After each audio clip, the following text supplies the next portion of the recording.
Hello, my name is Gabriela Hrbachkova and I am the CEO of Hoffman Wizard, but you probably know us better by our marketing name, Hoffman Personal. In the past, we primarily prepared legislative changes for you, of which there were many in our country, mainly through our LinkedIn newsletters. And now we have gone a step further and prepared a series of video podcasts for you featuring interesting directors across regions and companies to share their successes, failures, and experiences, but most importantly, inspirations with you. You can never have too much inspiration. Welcome to our new podcast, CEO Inspiration. And our guest today is absolutely unique. He managed to build a global giant in the cybersecurity industry from a small Czech company and is also a great philanthropist. Ondřej Vlček, one of the most successful and renowned Czech entrepreneurs on an international scale. In 1995, he joined Avast as a part-time worker, a company that developed antivirus programs. Over 25 years, he worked his way up through its structure to the top and eventually led it as an international entity to a merger with the American giant NortonLifeLock. In the newly created global company Gen Digital, he holds the position of president. Ondřej Vlček is the recipient of numerous awards, including the EY Entrepreneur of the Year Czech Republic Award, the Gratias Agit Award for Philanthropy, and the Manager of the Year title from Forbes Czech Republic. Together with his wife Katarina, he founded the Vlček Family Foundation, which, after the largest donation in the history of Czech philanthropy, is developing palliative care for seriously ill children.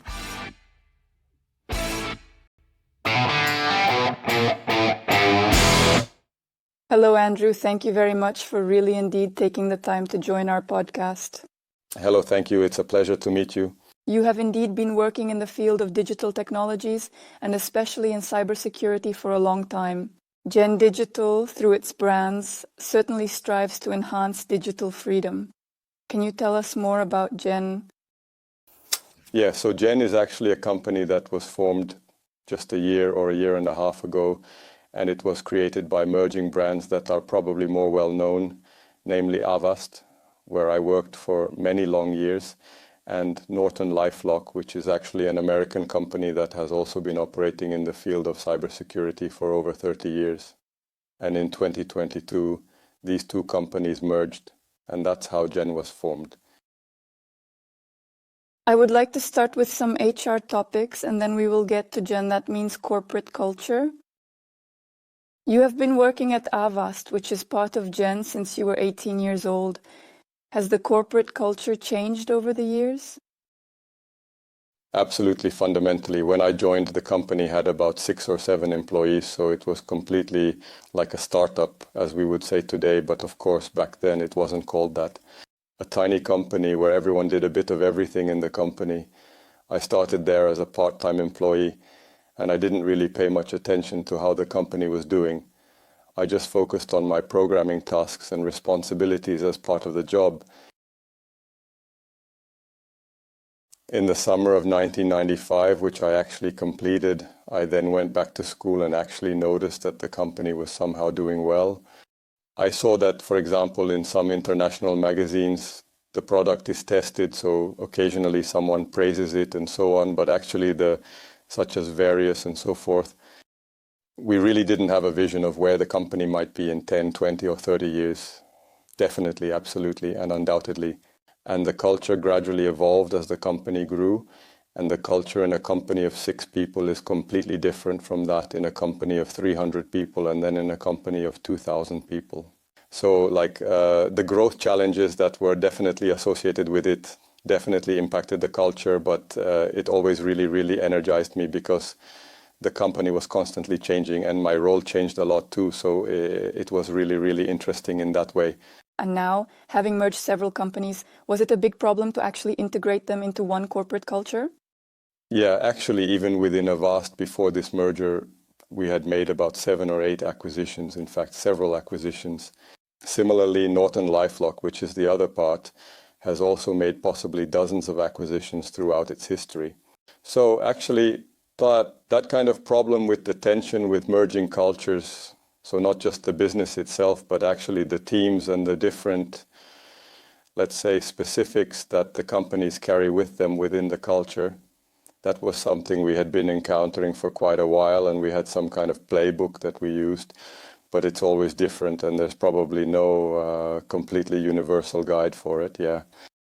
So, was there a significant problem where someone couldn't adapt to the new company's culture? Well, I think there are always some local extremes, like some teams just don't get along, or some management styles are simply incompatible with the team they join, and so on. But in the end, I think, or in most cases, I think we've always managed quite well that the approach of letting go of those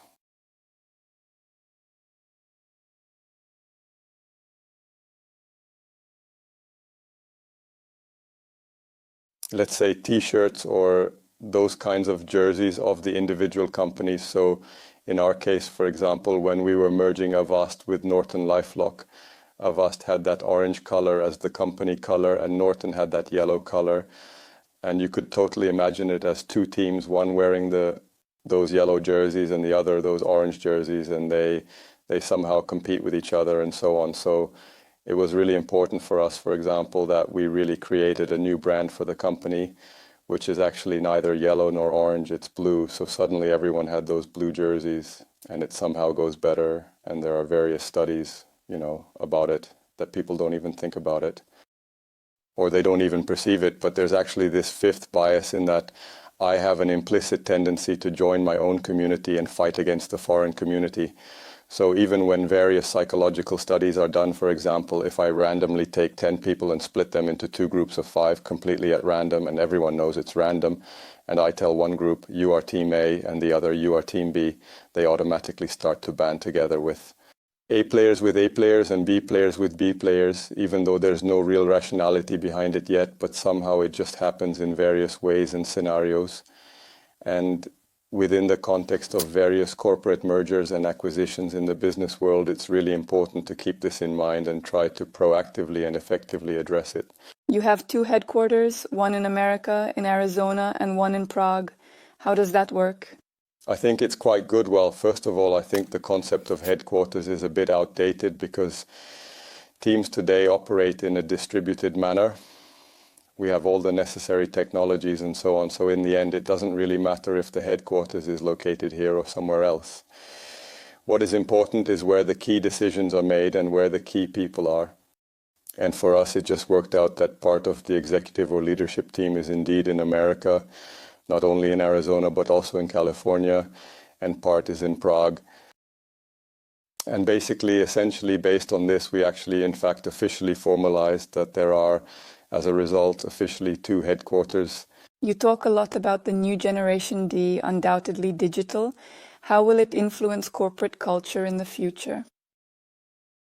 Well, I think we're all completely surrounded by digital technologies, and especially during COVID, we all kind of experienced, maybe even unwillingly, what it means to work remotely and what it means to use all those conveniences like technology, video calls and so on.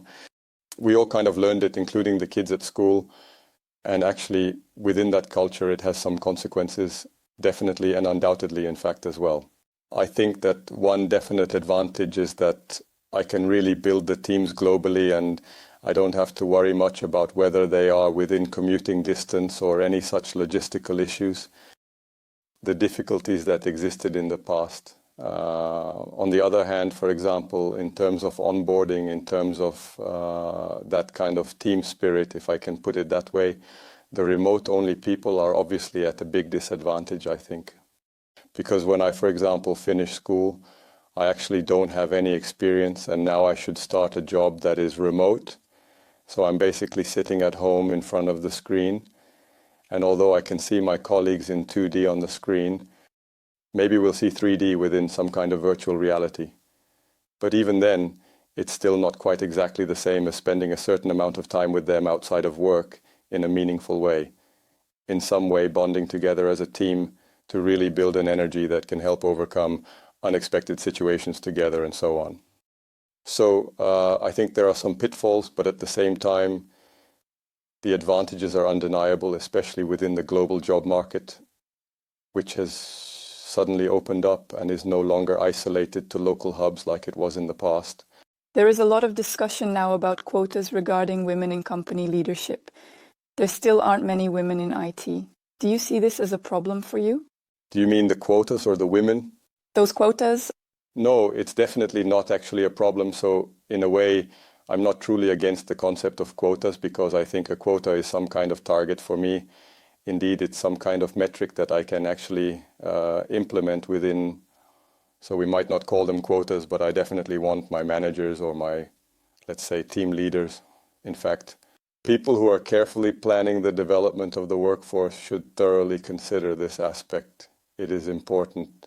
I absolutely believe in the power of diversity, and this doesn't just pertain to gender, but also to different ages and backgrounds, and of course various nationalities and so on. It is very enriching when I see those teams that are truly and incredibly diverse and capable of coming up with ideas in a completely different and unique way. And for example, our business is truly global. We have tens of millions of users in Asia. We have tens of millions of users in Latin America and even in Africa. And it's just very difficult to create products and provide quality service for such a global population from one place where everyone basically looks the same and has the same background. Honestly, I really don't know what real problems people in Bolivia are dealing with, and having at least some representation from the world for which we create these products is incredibly important. But I would like to get back to the topic of quotas and women.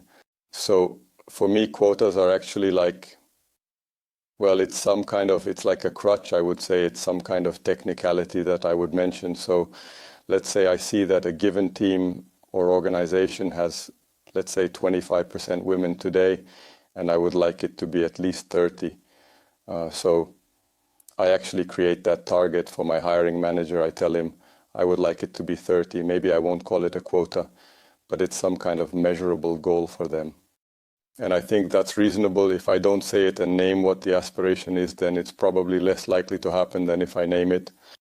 The question is whether these companies should set these quotas on their own rather than having someone tell them a certain number. Yeah, I don't quite comprehend what you really mean.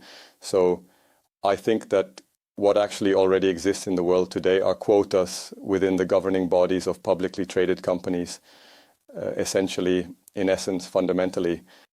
In England and America, Avast was previously listed on the London Stock Exchange, and now Gen is listed on NASDAQ, so in New York. And these countries have established that there is usually one board of directors. In Anglo-Saxon regions, the system is a bit different. There is not a board of directors and a supervisory board, but rather just the board. And in that board, there must be a certain representation of women, so it is actually a quota. But again, I see it this way, which of course we meet. We met it at Avast in England, and we meet it now with Gen in America. But actually, when I look back at it, it was actually indeed positive. In fact, we somehow reshuffled the board. We now have about half women on it, and I think the board works better as a result, so I don't have a problem with it. Recruitment. That's a big discussion. In the Czech Republic, there has been very low unemployment for a long time. Are you also struggling with your name and what you do? And do you find that you have a shortage of candidates for your positions? Well, it's a bit like a sine wave in a way because it changes in a natural manner and fluctuates in response to various factors such as the state of the economy and economic cycles. So now I think it's a bit like maybe a precursor to some kind of economic crisis. And thus finding employees is a bit easier for companies because people are a bit more worried about their jobs. They are more cautious. And at the same time, the market itself isn't seeing as many shifts. It's like when people have a certain feeling, a kind of boom, and the job market is really, really indeed very bustling. But in the end, you could say that there are really only a few highly qualified, very skilled and exceptionally talented and experienced people. There is definitely a shortage in our field as well, or specifically in cybersecurity, where there is talk globally of up to 10 million positions or jobs that need to be filled in some way. But this is due to the fact that our field is specific in that it has become incredibly important in a relatively short time. And every company now realizes that they need some kind of cybersecurity department because it is really crucial for them. One of the biggest risks, so it needs to be addressed. And actually, these people, there's interest not just in the narrow, let's say, industry we've been working in for 30 years on the product side of things, but actually every larger company today is hiring people with this specialization. Are America and the Czech Republic different? Is people shortage the same there? Do you perceive that? I think that the economic cycles are even more visible there, like, for example, Silicon Valley, which was in a huge boom between 2017 and 2020, then experienced a significant slowdown during and after the period of COVID. And now within Silicon Valley, this admittedly furthermore specifically, you can definitely find those people. They are quite expensive, but that has always been the case. So I think the fluctuations are more noticeable.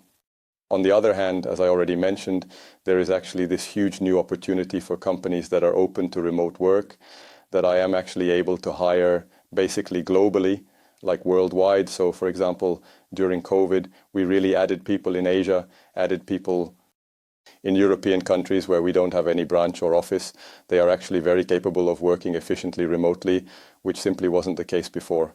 This change has been remarkable and has shown the adaptability and resilience of our workforce. The labor code is quite rigid. Now there's discussion about changes. America operates differently. Comparing the two labor markets, which works better for you? Well, it probably relates to something like, again, when we talk about culture, there's the corporate culture and then the societal or the environment we grew up in. Europe has always been more based on principles like solidarity, a more social state, and so on. So people in it take it for granted that they have some sort of protection as employees, that the employer simply cannot just decide to terminate the employment relationship unilaterally. And it is crucial to understand that there are various legal and procedural considerations, ways to actually make it significantly more difficult for the employee to handle. And of course, the extreme of that would be unions and similar associations. In America, traditionally, nothing like that existed, although, again, America is a bit different because there people almost treat suing each other as a national sport.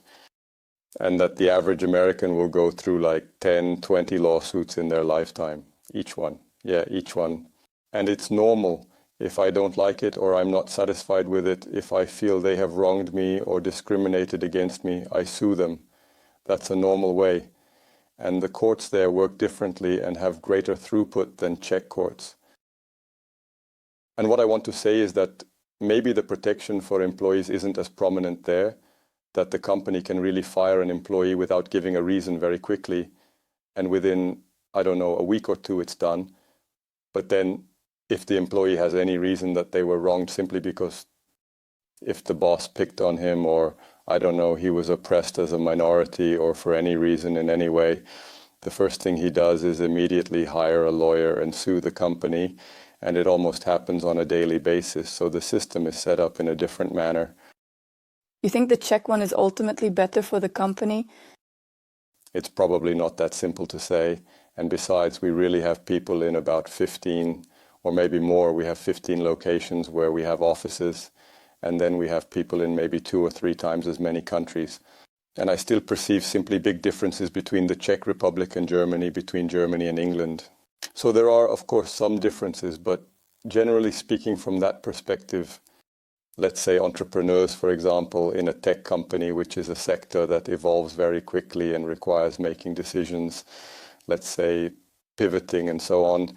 I think the American system is probably better in the end because it simply facilitates for better innovation in various ways. And let's be honest, sometimes the company needs to make a turn, maybe 30 degrees, 60 degrees, 90 degrees to move forward and adapt to new challenges. And the people it has today, they might not necessarily be the right people needed for what's around the corner. And the flexibility to quickly change my workforce is significant. The flexibility to swiftly adapt is invaluable. In a rapidly evolving business landscape, this allows for better preparedness and ensures that I can always have the right skills and expertise on hand. You have around 4,400 employees, so do you recruit centrally? Is it somehow centralized? Of course, we have some recruiters, so they are centralized in the sense that they are in the same department, which handles all recruitment activities and strategies. But they are also local in that there is a recruiter who specifically looks for people in the Czech Republic, focusing on local talent acquisition and regional hiring needs. Just as he definitely speaks Czech and is in the Czech Republic, while the one looking for people in California is in California, that's a clear plus. Of course, we definitely use the services of some external agencies or somewhat specialized headhunters. Foreign recruitment. You mentioned that you are multicultural. Does that mean you exchange employees within your branches? Or do you really focus on looking worldwide to bring experts to the Czech Republic? So on one hand, we did some transfers, which is really incredibly interesting. I always saw it more as a benefit, especially for younger people who aren't settled yet, don't have a family and so on. They are also in the process of their lives. They consider it a great benefit when they are sent, for example, for just half a year or a year to America or some other location where the company operates. And I also find it very appealing because the person gains new experiences and grows in some way by simply spending time elsewhere. So that's something we did at Avast as a company, and now we're continuing with it at Gen. Of course, there has to be some rational basis for it, that the person isn't going there for a 6-month or year-long vacation or just to look around, but there's definitely a specific reason behind why they might do their job better in that specific location. Plus, we have approximately 30% of our staff members who are working remotely. That means they are not tied to any specific location and can work from various locations. As I am there from time to time, it's good when they occasionally meet in person with their team members or their direct manager in person. But the reality is that it happens at most once a year, so it doesn't really happen that often. There are quite a lot of people, and they are really distributed. So getting them all in one place is indeed, in fact, probably quite an organizational and logistical challenge. The big topic is retaining people, the most important thing today. Are you keeping your employees, and what is your turnover rate? Well, I can't give you the exact number, but such as I think we're definitely doing quite well. Of course, the environment, the culture, the quality of the people each individual works with, those are all crucial things for people to stay. Plus, the economic cycle isn't exactly great right now either. Set up in such a way, in a manner that people would certainly really want to jump from one job to another or take the risk of leaving their current job and actively looking for a new one. But on the other hand, of course, when we were merging the two companies, the merger brought along a lot of changes and adjustments and a lot of significant changes and improvements. So on one hand, we were actually creating, or we had to remove some overlaps as the two companies were essentially dealing with the same things. So there was quite a large number of people who were in that overlap, and we had to part ways with them. Additionally, the changes or the new setup of the company, the new culture, might not have suited everyone so naturally during any such merger or large corporate transaction. There is some attrition of people who just didn't fit in, and that's perfectly fine. Do you have any specific or particular special benefits that you use to try to retain employees? I wouldn't say that we have something super special. We have always relied heavily on team collaboration and the people, which is the number one reason why people tell us they actually want to be a part of our team and contribute to our success, which has led to our continued success and appreciation from others. The reason why people like working with us and why they enjoy it here is that they truly recognize the people they are surrounded by as simply fantastic and feel that they can genuinely gain knowledge from them. We really have a whole range of exceptionally experienced people who have accomplished a lot and are highly recognized experts, sometimes even internationally, in their field. Even for the juniors who come in and are able to learn from those people, that is very valuable and gain valuable experience. But otherwise, generally speaking, in terms of material benefits, I definitely and strongly believe it is quite standard, at least among tech companies. And you said that in the first 10 years you had 0 turnover. What was the reason for that? Do you think it could be repeated, that a company can maintain that kind of retention? Well, I would definitely add a third question to that core, which is whether it's actually good or not. Because on the other hand, the fact that the team changes organically also has its own merits. And this is something we should consider. And I don't think that the model I have there is quite the same. I started there at 18 as a part-timer, and I'm still there today. So that one is like the only right one. I really don't think so. So like people, their life situations just change, just like their, let's say, ideas about career and some kind of personal development also change. So I think it's absolutely fine when a person just really changes jobs. There's absolutely nothing wrong with that. But otherwise, at that time, it really was such a mission. As I said, when I joined, there were approximately about 6-7 people. And perhaps after roughly almost 10 years, the company was still quite small, around 80 people. So we grew tenfold. But at the same time, it was still quite a small company, you could say. But everyone there was really like totally breathing for it because they couldn't even imagine doing anything else. It was such an ultra cool thing, and there was basically no competition far and wide, or definitely within the Czech Republic. For someone who was really passionate about cybersecurity, there weren't many other options. You deal with a lot of sensitive issues, sensitive data. Have you ever had to address an employee's failure within? Yeah, so not just in this, like obviously various kinds of mishaps happen, let's be honest. It's not just specifically about, let's say, customer data and so on, but it concerns all sorts of violations and failures. So the company must have mechanisms to deal with it, and probably every larger company keeps an eye on this because it's a huge risk.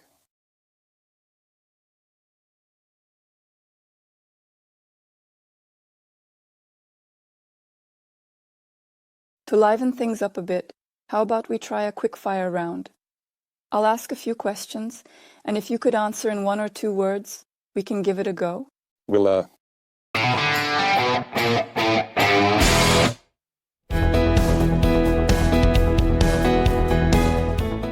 What do you think is the most important company value? an interactive and engaging collaborative team game. What is more important in your company, innovation or tradition? Absolutely, the innovation and continuous advancement. Which is more challenging, recruiting or retaining talent? The bigger challenge is indeed significant recruitment. What do you value more, hard or soft abilities and skills? Soft skills, such as communication and teamwork. The first step in conflict resolution? Interview. This is an interview. Shorten the work week to 4 days, perhaps in order to improve? Extend precisely to exactly 6 units. Home office, yes or no? Yeah. Facebook or Instagram? Neither. Quotas for women in company leadership? Yes or no? Yes or... And now a tricky question for our guests. What is perhaps the most significant obstacle to growth in your company, in your opinion? Mindset and lack of imagination, which often results from various factors. Yes. Let's start from the very beginning. You worked at Avast while you were still in college, as you mentioned, since 1995. I believe you were indeed the 7th employee. How did you manage to turn Avast into a global player?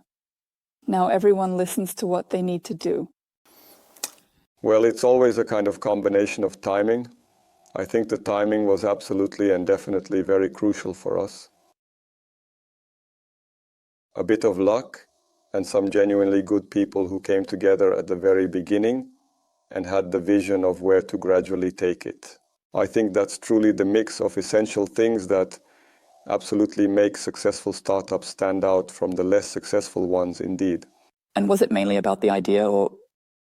I think the idea itself wasn't that groundbreaking because the field of cybersecurity, which saw significant advancements in technology and information security, really started to emerge in the late 80s and early 90s. When you think about the timing, it was actually perfect for Central and Eastern Europe because thanks to the political changes that occurred here, November 1989, Suddenly it was allowed to do business. And suddenly millions of people realized that they could leave their little spot somewhere and do something on their own.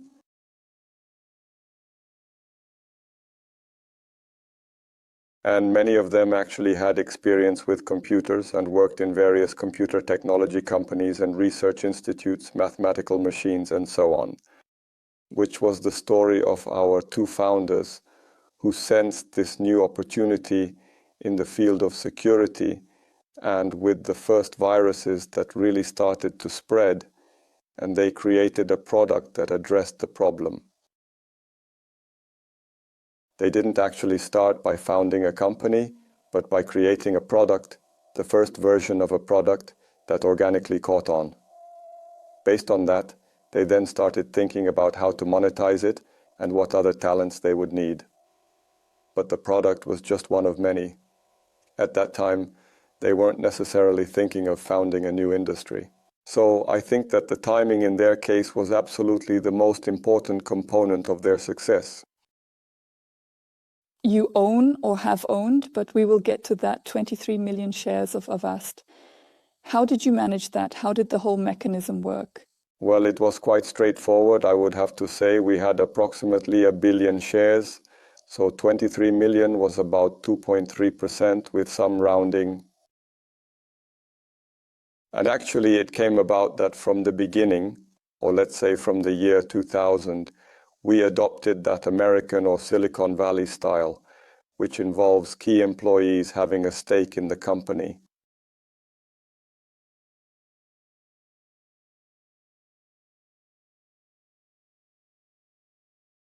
So besides getting a salary, they sometimes receive a bonus or some kind of cash component of the compensation. They also get a share in the company, which is important, not only because it can potentially be a lot of money, but also because the approach people then have towards their work is a bit different. After all, the owner or co-owner, the co-partner, behaves a little differently towards the company in a significant way and has a vested interest in its success, unlike an external employee who is essentially hired for specific tasks, like a mercenary who does some work there for their monthly salary. And that was actually the model that we, or rather our very generous founders, set up quite early on, and it has proven to be very effective for us. I can personally confirm that it has been very effective. And maybe it actually helped the company as a whole that they made this decision, and as a result, they kept the best people who treated it as if it were their own company. Of course, nowadays in the startup environment, it's not unusual for everyone to indeed have shares. That when I have a company with 50 people, even the very last employee, the most junior one, gets some share, although quite small, but still. In the case of Avast, this wasn't the case. Actually, in fact, the people who had shares were possibly up to 10%, so it was relatively speaking selective. But on the other hand, the size of those shares was significantly larger than it would have been if they had been distributed among everyone. Leadership is crucial. Without it, companies fail. What type of leader are you? I place a great deal of importance on giving people a significant amount of autonomy and freedom and independence. I feel that I achieve the best results when I don't tell them exactly what to do, how to do it, when to do it, etc. So I give them a lot of autonomy and independence. At the same time, of course, there has to be some accountability associated with it. So there are indeed some important control mechanisms that actually ensure or indeed guarantee that things are exceedingly going in the right direction. So it's a bit of a combination of the carrot and the stick, which is a metaphor for reward and punishment, if I use this not so popular saying. But well, I think that like the carrot and the stick, to illustrate the point more clearly. The feeling that I can actually make decisions for myself is incredibly important for people, especially in the tech industry. That means, what would your employees say about you if I asked them? I think that what I perceive a lot is that my story is very inspiring, motivational, and uplifting for our people. So actually, the fact that I joined the company at 18 and somehow grew within it and acquired a lot of experiences in the company over the years. The knowledge and those soft skills, along with the leadership aspects, are incredibly inspiring and motivating for people, because when they join, whether they are at a young age or maybe a bit older but in lower positions, it shows them that anyone can grow and develop there. You don't need to be a big shot from the start, and I think that's really good, encouraging, and very beneficial for their growth and development. Nowadays, it's key to excite people and get them on your side. Are you successful? Well, inspiration is really very important, like motivation, inspiration, these things. Every boss has to work with them. Sometimes the periods are more complicated, so thoroughly explaining, effectively communicating, as they say, basically there's no such thing as over-communicating, because even if a person meets with X number of people every day and explains everything, it's still not enough. So these are like maybe the leadership craft behind it too, which is indeed important to have there. Not everyone can do it. You need a bit of talent and some experience, but otherwise, yeah. In your specific area of expertise, it's crucial to keep up with the latest developments and consistently stay one step ahead of the malicious actors in the online space. How difficult is this, and how do you prepare for it? Well, as we say, we have two sets of competitors. On one hand, there are the companies that are trying to attract the same customers and somehow compete with us in the business. And then there are the attackers, or those, let's say, what we call black hat hackers. So basically the representatives of cybercrime in various ways, and they are constantly innovating too. And what people might not fully realize is that they also operate like a business in the field of cybercrime and in their operations. They are actually organized, they have various kinds of structures, they employ people, they use contractors who often don't even know what they are ultimately working on, but they are just in some kind of normal. I have sometimes heard that up to 10 million people might work like this. Yeah, that's right. And actually, like most of them, the vast majority of them don't even know about it because they manage some database or program some components, and they don't really know what it will turn out to be in the end. But they are very skilled, they are just very motivated, and somehow they are professionals. So that's the other competition we have to consider in the market, and it's kind of a significant challenge for us. It's a struggle, but on the other hand, it's what makes the field extremely interesting because it develops very rapidly, almost frenetically, and as a person, you constantly have to learn new things and master new technologies and techniques. And that's simply what creative and curious people enjoy. So how often do you actually really need to come up with a new product to stay at the top? So the product actually remains more or less the same, because for the user or the customer, the requirements for the product are still basically the same.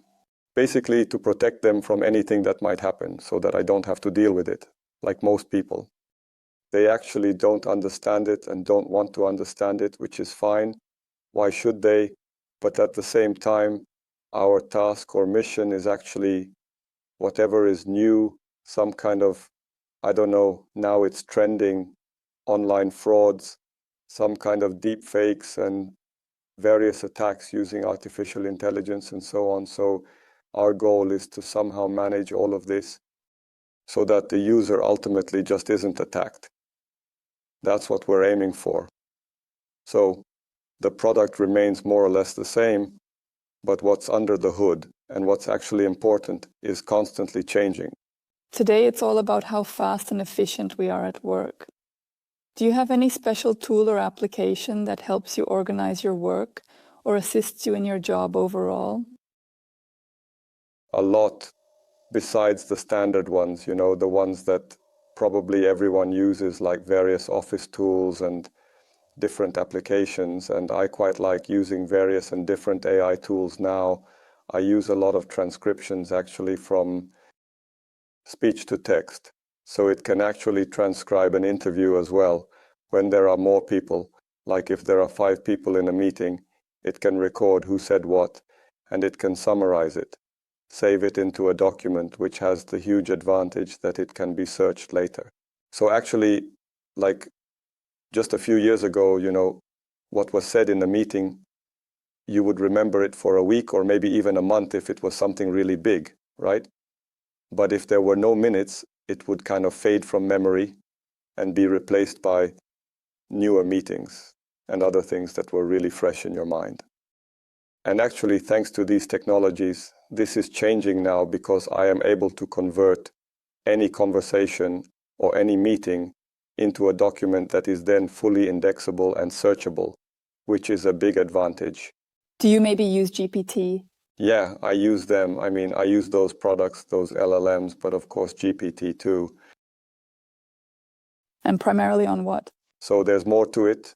Specifically speaking, like in my professional and work life, I mainly use it for some kind of, let's say, initial first version, some drafting. Like I essentially say a few things I have in mind, create an outline or a detailed template for me, or create some kind of thorough introduction for a presentation or a lecture and so on. We are good at it, but I also use it in my personal life. Just recently, I used it for planning a vacation. We're going to Japan in the summer, make a 10-day itinerary, just Tokyo, Kyoto, Hiroshima, where I should go, hotels, where to eat, and so on. Of course, I could Google it and search for it manually. Or GPT spits out a detailed itinerary for me in 30 seconds. Of course, I'm not saying I have to follow it blindly, but it's definitely a great starting point for me. Cybersecurity, do you have any advice for other company directors on what they should do to be able to sleep peacefully? First and foremost, don't underestimate it. Because today, when you look at the data, it really is the number one risk for most companies. When you look at the significant financial losses or the reputational risks and the various fines that can happen in the context of cyber attacks and the increasingly frequent rate at which they occur, this is much, much more common than simply burning out or having some kind of, catastrophic, earthquake somewhere. Just all those risks, even the usual business ones, just some kind of disruption, because most companies today are digitalized or trying to digitalize, are absolutely vitally dependent on IT and databases, and let's say some kind of customer interaction through online channels. For example, outages in these areas have an absolutely catastrophic impact on the business. And that's not even mentioning some really substantial and very critical issues like data breaches, cybersecurity threats, such as ransomware and so on. So I still see that people somewhat underestimate it, especially in smaller companies, when they say that although they read about it, it can't happen to them, or it's just some kind of virtual threat that they don't need to deal with. But the reality is that the probability of the company becoming the target of a cyber attack is really high.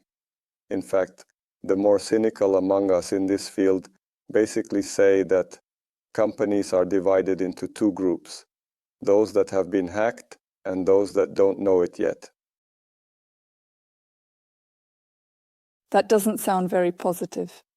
This is something we can't underestimate, and I perceive it, as you say, more and more from colleagues who say that the company was indeed attacked, and some even said it really shut them down for months, that they simply couldn't operate.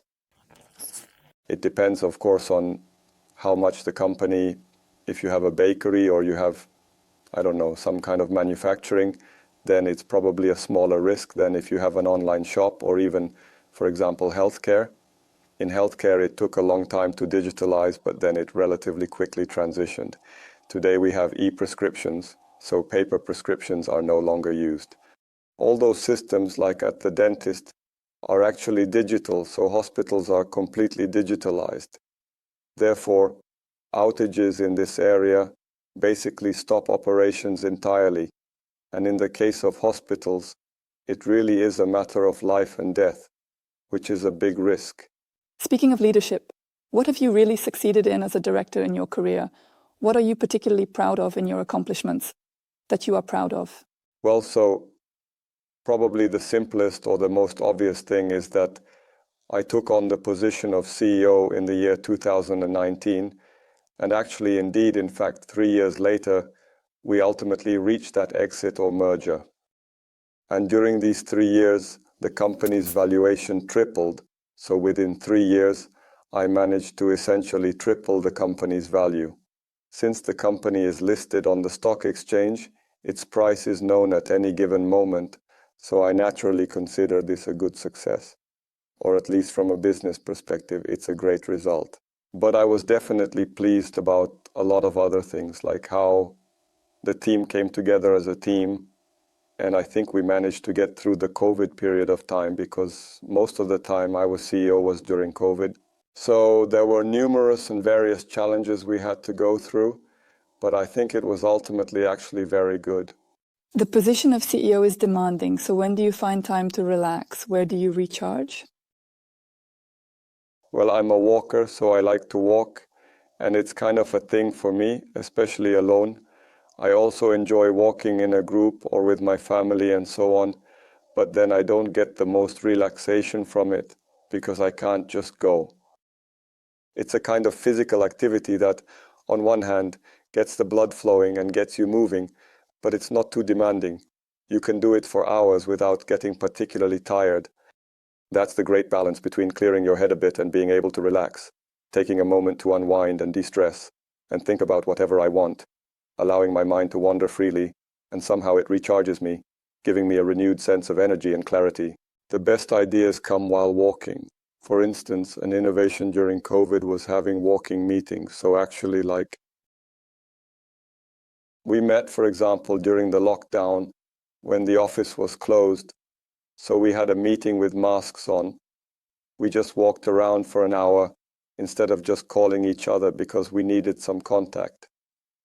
But it actually works because the ideas that come from that movement, or let's say physical activity, are often better than when you're sitting in front of the computer all day and your body just stops functioning.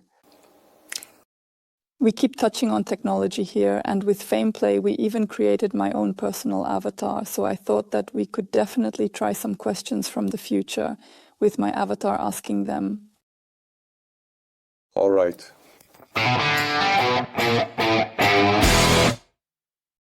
Dobrý den, jsem digitální dvojník neboli Avatar Gabriely Hrbáčkové. Neben der Fähigkeit, alle Sprachen einschließlich Deutsch und Japanisch zu sprechen, So, imagine I'm perhaps just speaking to you now, from the year 2040. Where do you see yourself by then?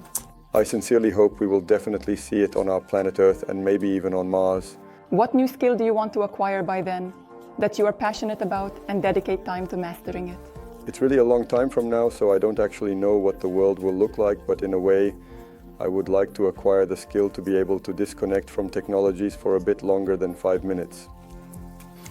How do you think the world or the field you are in will look, in your opinion? What will change?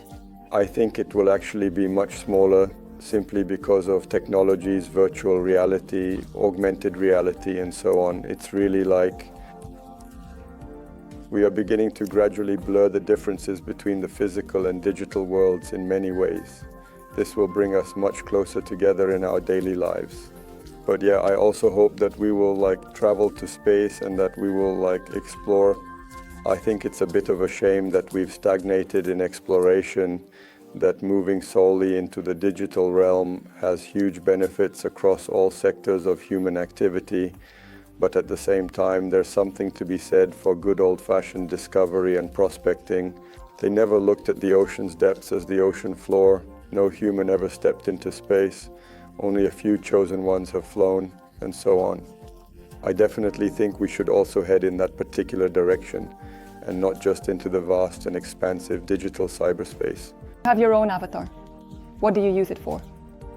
For me, it was mainly an experiment. I know that avatars can be misused by the dark side, and I was very interested in how advanced the technology is today, like the state of the art.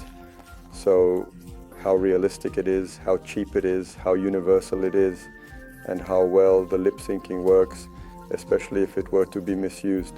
So for me, it was mainly study material where you can play around with it a bit more and get an idea of where the attackers are roughly today, and also how quickly they are advancing, albeit perhaps a little bit in the current era.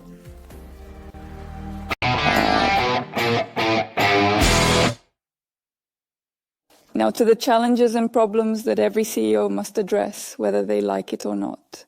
We've discussed AI a lot here. How do you think AI will change the job market?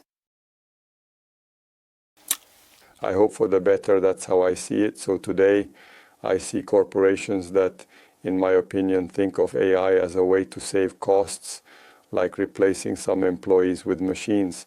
That will always be the case, and in a way, it's legitimate. This has been happening since the times of the Industrial Revolution and has actually helped humanity to get to the state it is in today. On the other hand, I am truly, deeply, and profoundly much more attracted and incredibly and immensely fascinated by the question of how AI could help me create a new business or kickstart, accelerate growth in the existing business. And that's what we concentrate on a significant amount, not just in terms of product innovation, but also in how we communicate with customers in various ways, how capable we are in our operations, how scalable we are, how globally we can communicate in different languages, and so on. I think this has tremendous potential and importance, which every CEO and every leadership team across all industries should clarify and develop their own AI strategy. Now we have a new technology that is indeed very relatively accessible and relatively inexpensive. In my specific context, what are the potential ways I could utilize this to assist in the growth or even accelerate the development and expansion of my business? Today, it has indeed already been mentioned as a major threat that it can actually significantly influence and shape societal events, such as elections and the like. How will we deal with this in the future? Specifically in these political and social topics, misinformation, which is false or misleading information, is a major issue that can have significant consequences. It can spread rapidly and affect public opinion. The misinformation within AI is either in, let's say, text format or in richer formats like audiovisual material. So here we're talking about deep fakes, voice cloning, and it also somewhat relates to avatars, for example. This includes, for instance, deep fakes, voice cloning, and so on. Well, actually, in fact, the range of use and potential misuse or misapplications of these advanced technologies is quite broad in various ways. Definitely, as we see today, there are already quite massively deployed attacks that are based precisely on these technologies. These attacks are becoming increasingly sophisticated and widespread, leveraging advanced techniques and tools. I think, for example, this year we're in 2024, it's said to be the biggest election year in the history of mankind. In the Czech Republic, there are no elections right now, but roughly 50% of the world's population will be voting this year currently. In the case of the USA, which is electing a new president, it's quite a critical milestone for the future direction of the country and consequently the entire world. And it is absolutely legitimate, or I think rational, to assume that these technologies will be deployed in various ways to influence voters and somehow modify their behavior in the near future, influencing and shaping voters' opinions and decisions. It doesn't always work that way, especially with elections that are a bit tight, where you have, let's say, roughly the same size of each camp in general. Typically, in the United States of America, it would be the Democrats and the Republicans, the two main political parties. When it's like approximately 50-50, give or take a little bit, or you have that state system, it doesn't take much to just slightly tip the scales. You don't need to influence approximately 330 million Americans. You just need to influence about 500,000 of them who are on the tipping point to sway it one way or the other in total. And that is something that, as a combination of social networks, some kind of unsupervised, unverified content, and cheap technologies like deepfakes and AI simply offer in various ways and forms, and will definitely be abused in the future. You mentioned somewhere that there could be a kind of destabilization of the world as we know it, that by the year 2026, which is very soon indeed, up to approximately 80% of everything generated on social media will indeed be generated by AI. So, are you somehow dealing with how we can distinguish between what is created by AI and what is created by humans? Yeah, so first of all, I would say that actually the question isn't really about what was created and by whom. That's not so important. In my personal opinion, what's significantly more important is whether the information, that specific piece of content, is somehow thoroughly verified, or if there's a trustworthy individual or entity behind it and it can actually be proven or not. What I mean is that Photoshop has been utilized here for 30 years and it's not really a problem. In fact, whether it's some adjustments, retouching, or various kinds of content editing, it's completely legitimate in various ways. What is not justifiable is that I actually pass on information or a piece of content that I know will be perceived in a certain way, will have some consequences, and those are false or are somehow different than what the real non-synthetic content would convey. And I think the only way to face this is to have some kind of technological layer that allows me to sign individual videos, individual audio tracks, individual images, and so on, so that a specific individual can give their signature, or it could be an organization. So let's say the name of the journalist or the name of the photographer or the name of the organization, like the New York Times, Czech television, whoever, they would put their stamp on it and thereby prove that this content is authentic and they stand behind it, such as the New York Times, Czech television, and so forth. It does not necessarily say whether it was generated by AI. That's not the main point, because that's a technicality. What matters is whether the information being conveyed is actually confirmed by the organization or the person who signed off on it. And that's a technology that essentially already exists today. It's just not widely deployed yet. It's currently in use. I think that in the next few years we will see its more widespread adoption, whether within social networks or within some internet browsers, etc. And the biggest challenge there isn't the technology itself, but that we, as a society, as people, will have to learn to shift a bit from a world where we automatically believe everything by default and only start to disbelieve what we detect as false, to a world where we must scrutinize and verify every piece of information we encounter. This shift requires us to be more vigilant and analytical in our approach to information. That's the world we live in today. Everything I see when I watch a video, I assume it as true, and then I can start questioning, is it really true? Is it some kind of fake, etc.? We need to move from this world to the new world, where basically everything is automatically false. I actually don't believe in anything, and only what has these signatures or marks is what I can trust. So, instead of creating an extensive list of harmful and potentially dangerous things to avoid, I will focus on compiling a comprehensive list of legitimate and trustworthy content. This method ensures that I can safely disregard everything else, which is just noise and irrelevant distractions. I think that for the older generation this will be quite a challenge, because they simply grew up in a different world and are one of the most vulnerable groups, especially in the context of elections. So the population aged 70 plus, who often use Facebook today and believe everything they see there, will probably have a hard time adapting to this new paradigm, and that's definitely a problem. I definitely absolutely agree with that. And indeed, the other vulnerable group is our children. For my son's 13th birthday, Family Link told him he could disconnect. You also have 3 sons. Will we be able to protect our children more? Well, it definitely has some limits. As I said before, my management style is to give people independence and freedom, and we kind of cultivate this approach in parenting as well. Of course, it has some limits, but the world they will exist in is a different world altogether.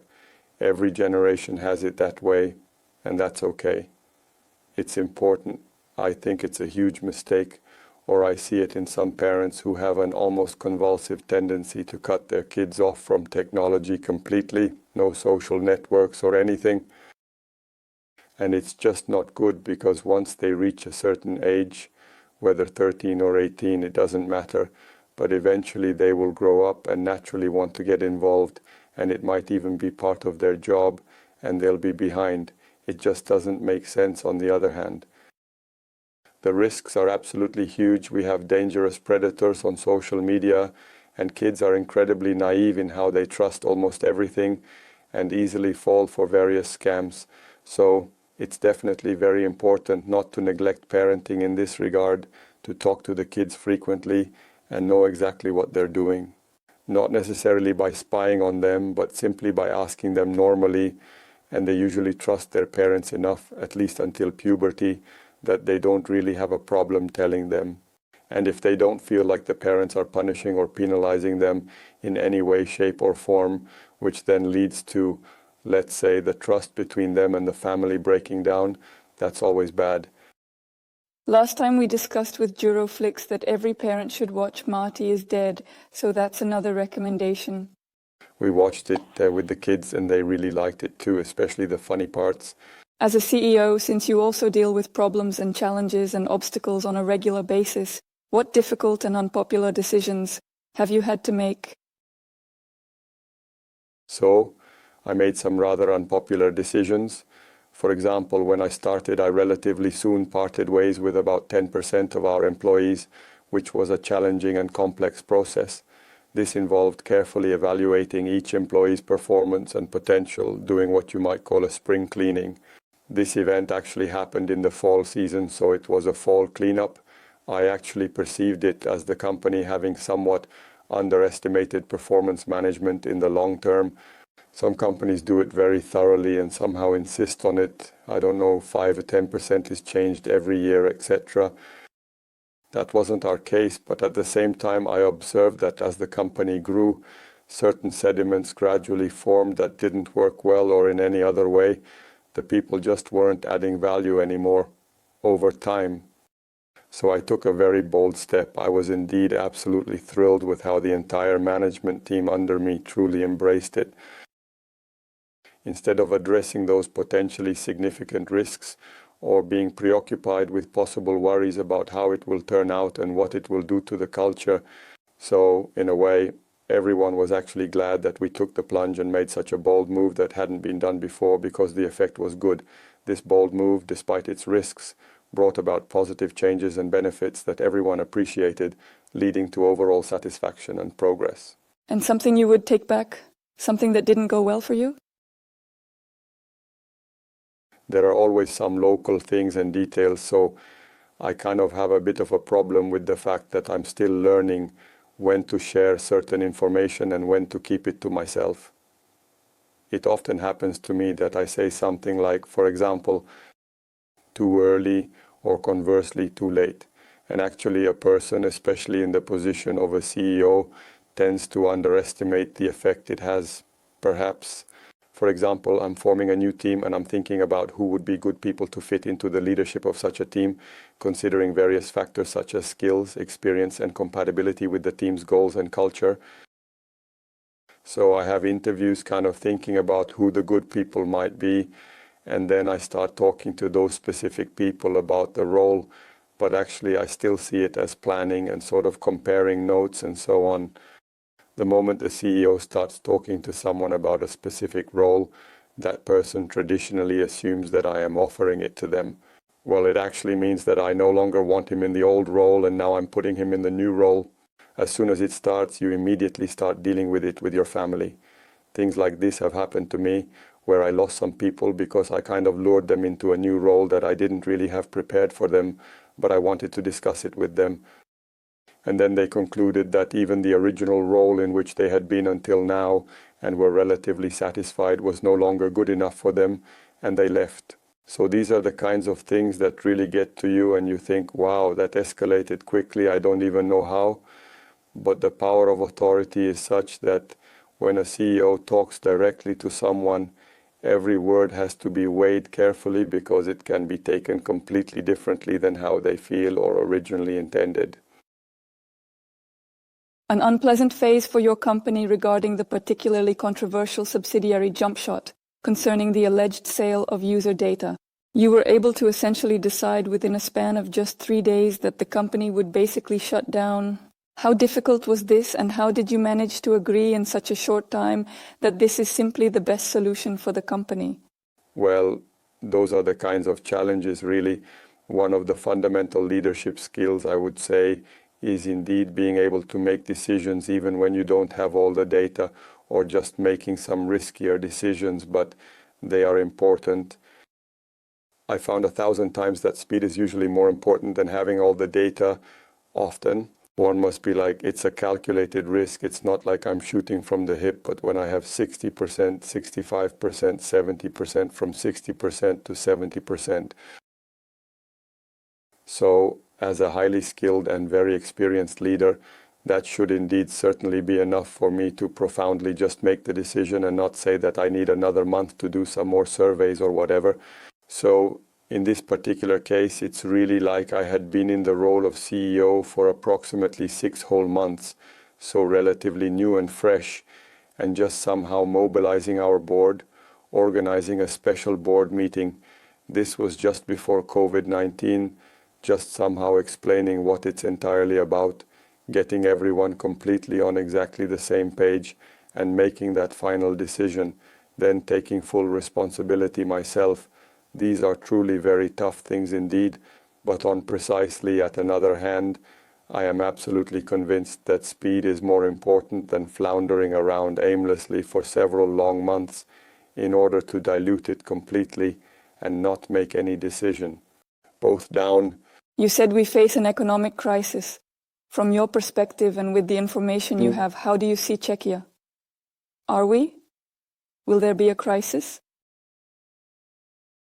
Well, we had that inflation crisis, which was indeed undeniable, but it seems to be under control now. They are probably moving more towards Western Europe or even in the USA, where inflation is now higher than here. But, so there are some macroeconomic indicators that are indeed quite similar to what we saw in 2007, 2008, just before the global crisis. This economic cycle is part of capitalism, and it's not something that should really shock anyone. There is a question of whether it will be somehow strengthened due to misinformation, elections, or other interests. Now the world seems to be much more polarized than it was in the past, especially in the present day. So we have the conflict in Ukraine, of course, and we have Russia as a totally isolated power that still has its, let's say, foreign policy interests, which it actively defends in the Czech Republic, I would say, and pushes through social media in various regions of the world, significantly in various ways through different channels, including media and other platforms. So all these things are just, in the end, it's kind of, there are so many various different influences and factors that ultimately come into play, and it's hard to predict how it will turn out in the end, but one has to be an optimist. I think we are living in such a great time again when you compare it to how it must have been in Europe in 1936 during a time of significant political and social upheaval, or in all the numerous examples from the past where situations were much more tense and uncertain. I still think we can be very grateful for the times we live in today, considering the advancements in technology, healthcare, and overall quality of life. Can you tell other CEOs on what they should focus on to make their company successful? Well, in the end, it's always about the people. It's really very important to choose the right people who will ultimately indeed ride the bus with me. So on the other hand, if something stops working or begins to falter, I would definitely, absolutely recommend not delaying those changes immediately. Exactly as I said, just make decisions quickly rather than with complete data. And somehow, for us specifically, particularly the core mission or purpose of what we do, which is to provide value and make a positive impact, is crucial. Of course, many more cynical people see it all as some kind of game, like we're just making up missions and purposes and so on. But in reality, when it comes down to the wire, or when someone is faced with major decisions, it's really a great tool to go back and ask, what is the main purpose of what we're doing here?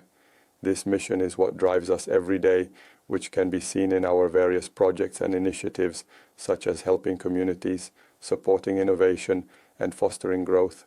it is compatible with various systems and processes, which also helps in making big decisions. So I definitely wouldn't underestimate the importance of having a well-defined cultural structure and continuously thinking about it to ensure alignment with organizational goals and values and to foster a cohesive and productive work environment. And now to what brings joy to others. In the year of 2021, you and your wife founded the Vlček Family Foundation. You invested 40% of your shares into it. You don't see that often in the Czech Republic. What led you to do that? No, what led us to it didn't start with us putting those actions in, but rather with us wanting to somehow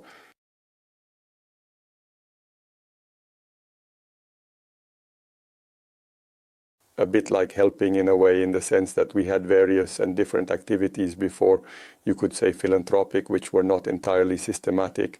Then we founded the organization Beautiful Golden Fish in 2015, which fulfills big wishes or dreams for seriously ill children, so children with cancer and children with various major diagnoses. Then we thought about what we could do next, and this was kind of the outcome during COVID. From this thinking, we just wanted to be a little bit more strategic and get into the topic of seriously ill children, and we did what we did, and we did what we did, and we did what we did.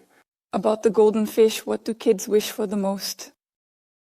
So we usually give them something like, it's hard when you say you can wish for anything, because that anything is actually limiting in that it's hard to imagine. So we generally give them a sort of guide that they can wish from 5 categories, either to have something, usually in reality, typically, or experience something, or meet someone, or even like a wish for someone else, which is especially touching when it happens in some way, in particular, in a special way. But probably the most common or interesting ones are when someone wants to meet someone. So we often have those clear celebrities like Ronaldo, we've done twice, I think, and Leon Messi, and various singers and YouTubers, as you might imagine. We had a very touching story with that Ukrainian boy who wanted to meet Zelensky, which we arranged in a really complicated way, like in Kyiv, maybe with Zelensky, and surrounded by an army of various bodyguards and so on. So it was very difficult. But through Petr Pavel, we managed to arrange the meeting when Zelensky was in Prague, and it even made it to the media.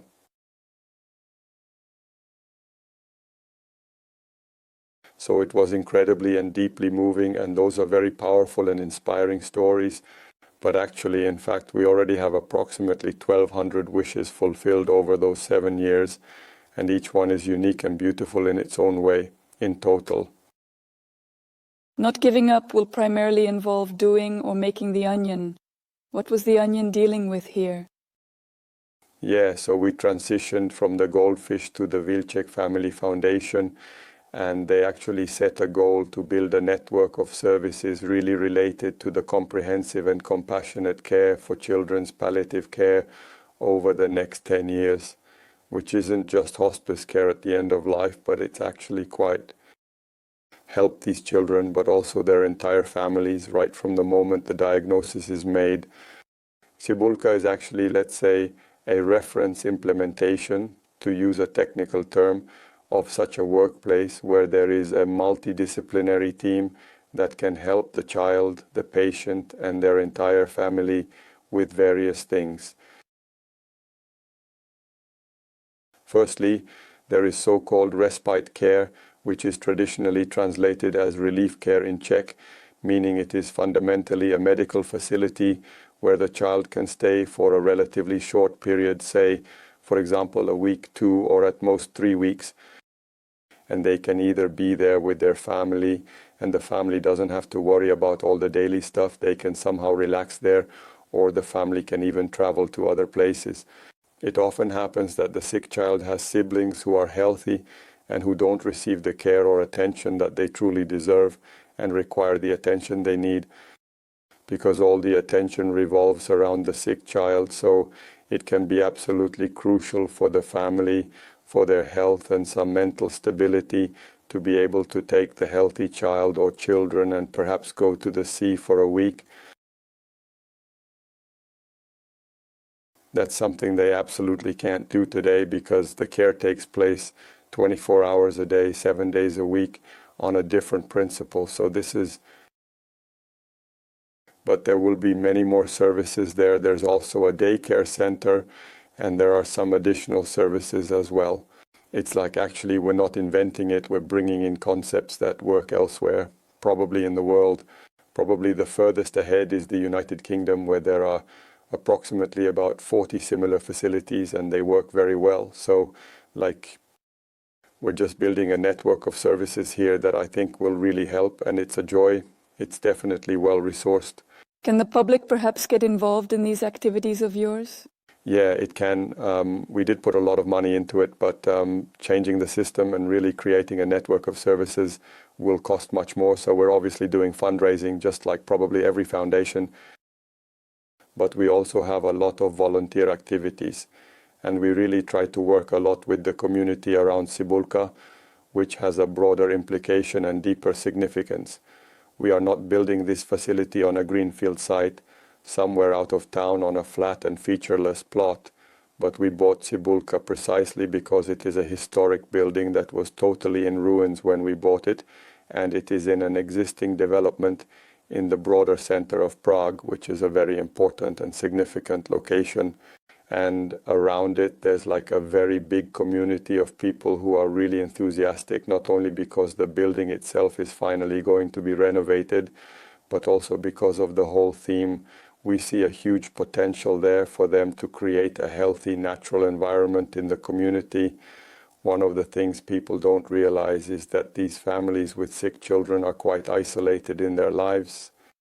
They don't have much social contact in their lives to create natural ways and opportunities for families with sick children to meet and interact with other families there. Just as the Jedlička Institute here in Prague has indeed succeeded with people in wheelchairs, it is truly very valuable and extremely important. Ondřej, I would like to thank you very much for taking the time for us, for sharing everything you know, your skills and how you handle things. I think it's important to know how someone else approaches it. And I have to tip my hat, as you are a top CEO who is always open, able to talk about these things, and I'm not talking about Tesla or philanthropy. I must also mention your wife here. Behind every successful man stands his wife, so I think you work as a great tandem, and I believe I can speak for everyone when I say thank you very much, and hats off to what you do. Thanks a lot. Thank you very much. Thanks. And because Gabriela actually forgot to invite you to the next episode, that's indeed exactly why I'm here, her digital twin.